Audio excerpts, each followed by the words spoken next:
Hi, my name is Carissa Laffey, and today I'm going to be showing you an activity that will utilize the beaches and dunes or the freshwater wetlands on the Bolivar Habitat Preserve. Impressionism, study of sunlight on water, is an activity that's designed for 3rd through 5th grades and is best done during the spring.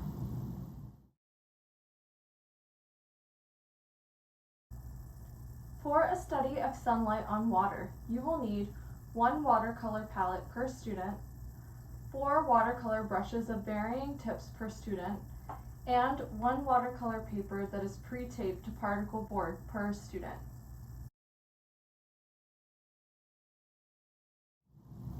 This activity requires your class to go outside and witness sunlight playing on top of the water.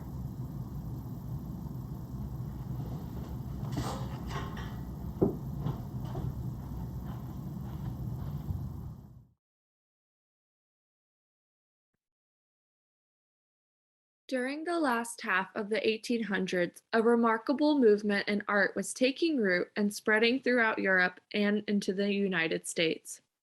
It was described as Impressionism and represented the study of how light falls on an object, body of water, or figures by touches of broken color to model form and outline.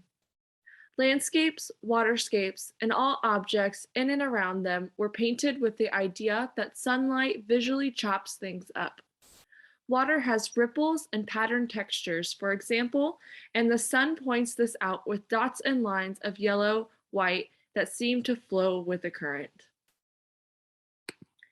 In this exercise, you'll use watercolors and watercolor paper to capture the light and shadows created by the sun as it interacts with the body of water. Before you fill your brush and begin painting, however, there are a few general rules about water to consider. First, when painting a body of water, all light is marked horizontally because water is flat. In a beach scene, the curved appearance of the waves is created by placing horizontal marks in a curved pattern. Also, whatever their size or shape, ripples always have pointed ends. Reflections occur in water because the water acts like a mirror. In most cases, reflections are painted by making ripple-shaped brushstrokes with a larger tonal value, as there is a certain amount of distortion because of the movement of water. If the water is still, however, the reflection is an exact mirror image. What you see is what you get, only upside down. Notice too how sunlight brightens one side of an object and is blocked on the other side, creating long and short shadows. If you can paint the differences between bright and dark, textured and smooth, with white paint at the tip of your brush, you are indeed painting impressionistically.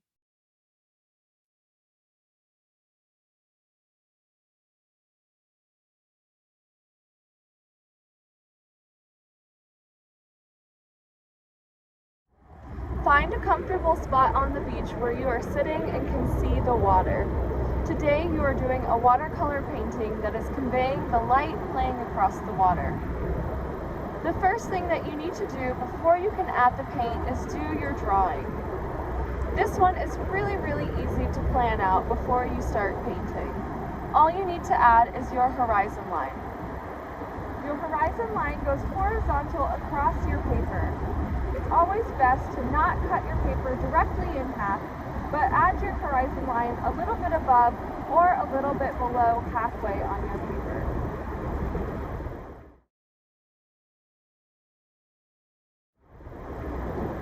The first technique that you want to do is called the wash. A wash is a good technique that you can use to cover a large area in a short amount of time with just a little bit of paint. For the wash, you are going to wash your paper with water, so adding a layer of water to your sky. Now you are going to wet your brush and pick up the color that you want to use and apply directly to that layer of water.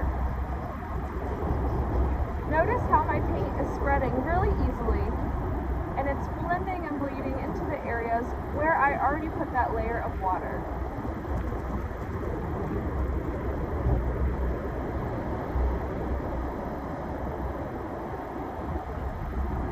If you wanted to add some clouds to your sky, you can wash the paint off your brush, take out some of the water by squeezing your bristles, and running it over the wet paint.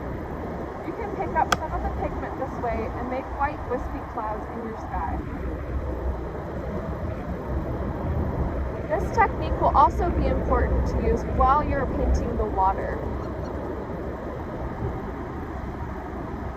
For my water, I also want to use my wash technique. Cover your water with a generous amount of your water from your water cup.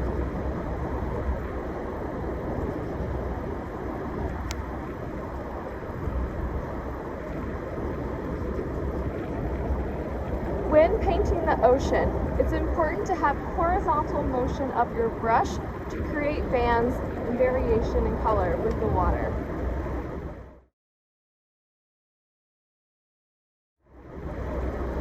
So now I'm going to start adding my colors.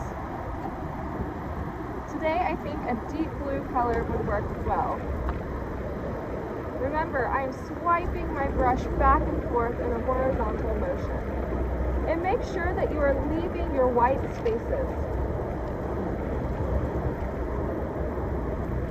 Leaving white spaces conveys that there is light that is hitting the water.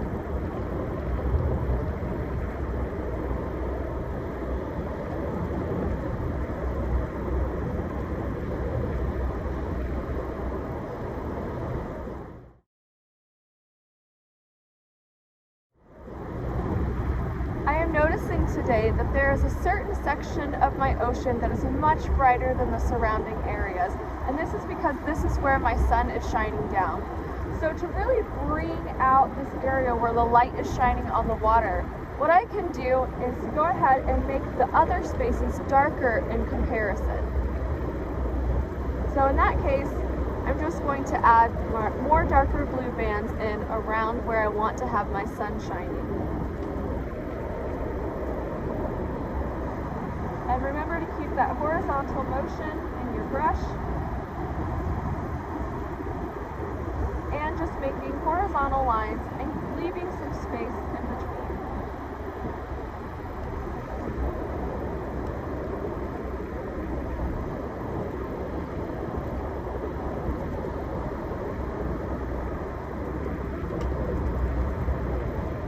I want the highlights on my water to be centrally focused on my painting.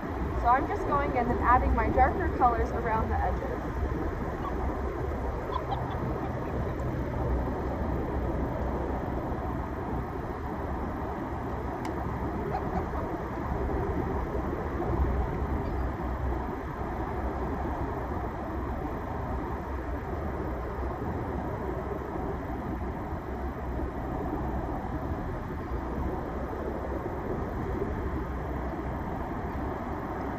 I also want to encourage you to use more than just one shade of blue.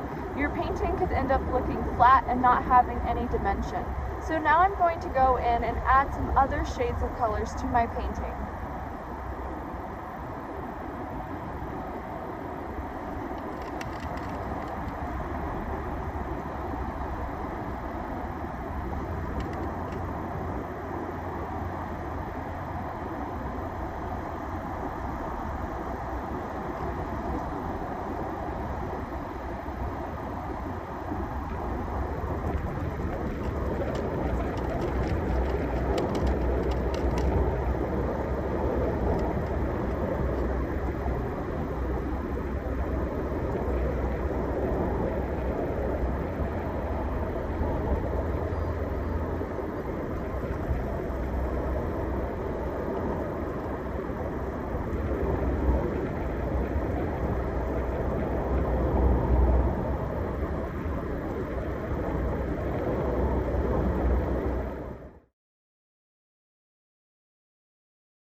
I'm also noticing that while I'm painting the water that's closer to my horizon line is darker.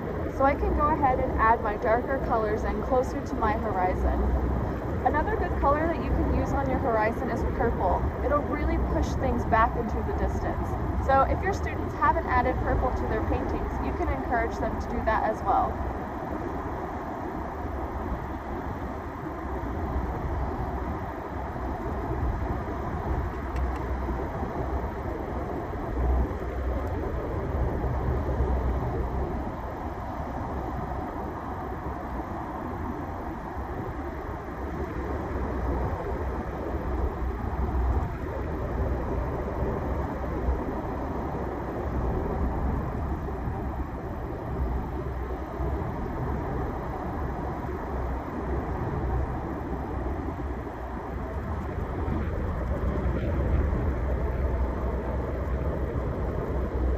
There we have my finished water landscape.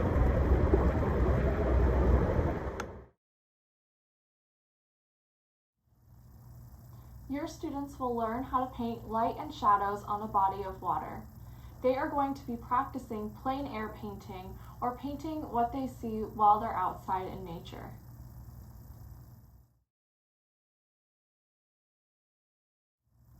Some of your students might find it challenging to break some of their old habits. They may be tempted to paint a giant yellow sun in the middle of their sky, or they may be tempted to paint birds that look like the letter M or trees that look like lollipops. Ask your students the question, are they painting what they want to see, or are they painting what they actually see?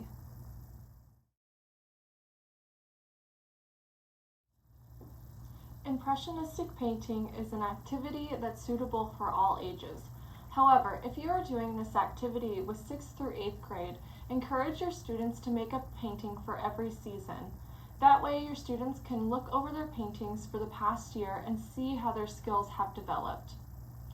Portraying light and how it plays on water is a learned skill, and it doesn't come naturally to everyone. It takes time to study how light plays on water.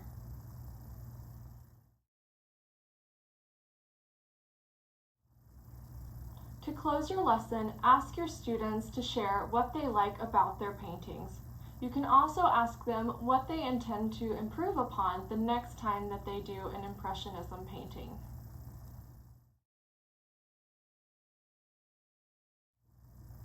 Portraying light accurately is a mark of a great artist.